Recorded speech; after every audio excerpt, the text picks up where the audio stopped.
Praise the Lord. கர்த்தருடைய பரிசுத்த நாமம் மகிமைப்படுவதாக.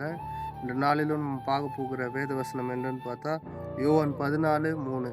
நான் போய் உங்களுக்கு ஒரு ஸ்தலத்தை ஆயத்தம் பண்ணி, நான் இருக்கிற இடத்துல நீங்களும் இருக்கும்படி நான் மறுபடியும் வந்து உங்களை என்னிடத்தில் சேர்த்துக்கொள்வேன்.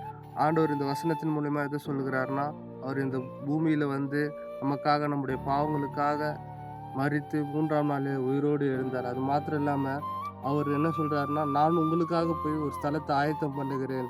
மீண்டும் நான் உங்களிடத்துல வந்து உங்களை அழைத்து கொண்டு அந்த ஸ்தலத்துக்கு போகிறேன். பிதாவினிடத்துல அநேக வாசஸ்தலங்கள் உண்டு என்று சொல்லியிருக்கிறார். இன்னைக்கு அநேக மதத்தினர் கூட பார்த்தீங்கன்னா, பிதா மீண்டுமா அவருடைய குமாரனாகிய இயேசு கிறிஸ்துவ அனுப்புவார், தம்முடைய பிள்ளைகளை அவரிடத்துல சேர்த்துக்கொள்ள அனுப்புவார் என்று.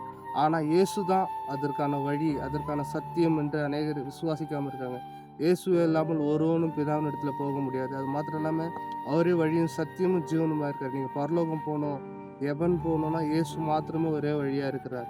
அதை தவிர இயேசு இல்லாமல் ஒருவனும் பிதாவினிடத்துல வர முடியாதுன்னு சொல்லிட்டு வசனம் சத்தியம் தெளிவா சொல்லுகிறது. கர்த்தர் தாமே இந்த வார்த்தையை ஆசீர்வதிப்பார்.